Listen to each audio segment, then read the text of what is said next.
Thank you for sending your response to my survey. The number one question that I got about how to attract and allow more money into your life is how to overcome money blocks, how to overcome negative belief systems around money. You know, the self-sabotaging beliefs that hold you back and cause you not to get the things that you want. You know, how to rewire our financial set point. Well, the good news is that you can rewire your financial set point. And in this short video, I'm going to talk with you about what you need to do and why this is such a problem. All right, so here's the thing. When we were not born with the ability to think and to reason. And in fact, we couldn't decide what was right, what was wrong, what was good, what was bad. You know, our parents taught us that. So we're not born into this world with filters. So we cannot decide what's good for us, what's not good for us, and whether beliefs are good for us or whether they're going to help us or not, or if it's going to help us have more money or live the life that we want. And the scientific term is actually called hypnagogic trance. So we were in a trance. Why? Because we couldn't filter out information. We couldn't decide what we wanted in our lives. We don't get that or have that ability until we're about 6 or 7 years old. That's when it starts to kick into place. But before then, everything our parents says is a fact, right? Everything was a fact. So if our parents had arguments about money, if they had even the silent ones where, you know, you could hear it going on, but you didn't know what it was, or maybe they were talking about things they couldn't afford, or maybe they told you certain things like, well, we can't afford this, or you can't afford that, or where are you going to get the money for that, or that's too much. You know, maybe this is the language that they used around you pretty readily and pretty easily, and so you got accustomed to it. And today you might even say those words, and it's likely that you say those words to yourself and to others, and you're teaching it, and that's just normal. But the bottom line is you have the ability to change that. You have the ability to change your filter. So here's what's happened as a result of you having this kind of programming going on. You're going around with a so-called psychological emergency brake. So whenever something happens, a circumstance happens, or you get a bill that you didn't imagine, and or maybe it's a tax bill or something like that, and it's like, whoa, that's big, and then you start going into fear and you just you internalize the issue, and then the thoughts start coming out, and so you have this emergency brake that stops you from doing things. So you might have said, I'm going to go on vacation this year, and you start planning that, but next thing you know, the bill comes in and you're like, whoa, okay, no more vacation, we're not doing that. So you have the gas pedal on saying, yeah, I love to go on vacation, need to decompress, want to have a good time, but then you have the psychological emergency brake. And here's what's happened. Because of this period between 0 and 6, 7 years old, you have what I call a mental filing cabinet.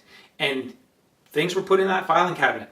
It was your beliefs around money, your beliefs around things you can afford, beliefs around things you can get, beliefs around things you should have, beliefs around what you should be able to spend or buy, and so you can't expand those unless you're aware of them. And so they're in there, they've been filed away, and every time you have a circumstance that happens in your life, you pull these files, your conscious mind pulls them, and then your mind gets flooded with all these fears around money. There's not enough, or I can't afford that, or I should just save up, I need to save for a rainy day. I don't know when things are going to go bad or, get better, right? So you have to recognize what kind of beliefs you have running around in your mind. And once you do, you can actually get to work on them. Because right now, if you don't know what's going on, you can't solve it, right? So once you recognize the beliefs, you have to take a simple but subtle approach to changing them. And here's the reason why. This thing on top of our shoulders here, this information system, this is our fueling station, this is the information station. It's very intelligent, and it will catch on to any time you try to go against a belief that's really big, right? It knows, it recognizes. In fact, you have a part of your mind called the amygdala, and it's the flight or fright mechanism. It's what we had when we were being chased by saber-toothed tigers. It kept us alive, right? It's flight or fright because, if you let anything get in the way of a saber-toothed tiger, if it's just not, you getting away from it fast enough, using your energy to get away from it, and you need time to get away from it, then, if you diverted your attention to anything else, like gathering food or something like that, well, you're dead, right? So the flight or fright mechanism is there, and it's always there with us. But today, it's actually going against us in some way, but you can overcome it if you use simple and subtle ways to shift your mind And there are ways, there's great techniques. And I'll be sharing some of those in my Conversations with Money course, which I'll be talking more about that, which is coming out soon. So here's the thing. There's a way to shift your mind, and I'm going to share a little tactic that I learned from one of the world's greatest martial artists. Now this guy, he's probably the best martial artist, I don't know, but I have to say he knew what was going on in here, and he was physically in tune with everything. I mean, he could play ping pong with nunchucks. So if you can imagine that, you know, hitting ping pong ball with nunchucks. Now you might have seen this video, so I might have given it away. Maybe you saw it on YouTube. But this guy was so good and he was so popular that Hollywood even picked him up. So his name is Bruce Lee. You know who Bruce is. I mean, he was just phenomenal at martial artistry, if that's the word. You know, and he was just amazing. And he was so tuned in. But here's a little practice I learned about researching and studying him. If he had a thought, now let's say if it was a negative thought around money, I can't afford this, or that's too much, or I don't know how to, you know, purchase this or get this done because it's going to cost so much money. What he would do is he would take those words and put them across the screen of his mind.